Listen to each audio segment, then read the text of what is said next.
Hello guys, അസ്സലാമു അലൈക്കും. എല്ലാവർക്കും പുതിയൊരു വീഡിയോയിലേക്ക് ഹൃദയപൂർവ്വം സ്വാഗതം. അപ്പോൾ എന്താ വെച്ചാൽ നമ്മളെ വീഡിയോ ഈ കാണുന്ന ഈത്തപ്പഴമാണ്.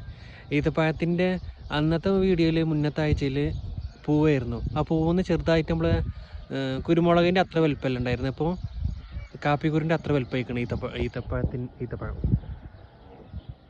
അപ്പോൾ നമുക്കൊന്ന് ഓരോ കണ്ടില്ലേ, കാപ്പിക്കുരിൻ്റെ അത്ര വലുപ്പമല്ല, അപ്പോൾ അത്ര കഴിയില്ല, എന്നാലും ആ ഒരു ചെറിയൊരു മീഡിയം സൈസിലെ കാപ്പിക്കുരു. അപ്പോൾ ഇന്ന് ഓരോ മരത്തുമ്മയും നോക്കാം നമുക്ക്. എല്ലാ മരത്തുമ്മയും അങ്ങനെയാണ്. അപ്പോൾ ഇത് കണ്ടോ, ഇത് ചെറുതാണ് ഇതിമല്ലത്. അപ്പോൾ അതിൻ്റെ ഇടയിൽ നമ്മളെ അടുത്തുള്ള രണ്ട് പൂച്ചക്കുട്ടികളുണ്ട്.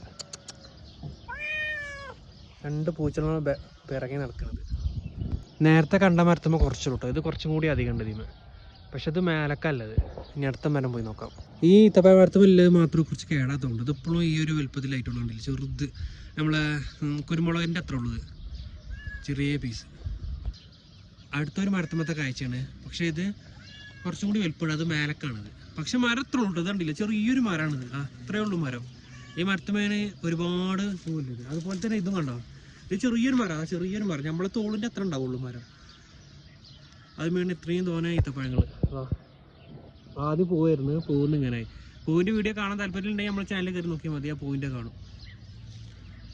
അത് ഇവിടെ ഉള്ളതൊക്കെ അങ്ങനെയാണ്. ഇതിൻ്റെ അടുത്തുള്ളതും അങ്ങനെയാണ്, ബാക്കിയൊക്കെ അതേ അവസ്ഥയാണ്.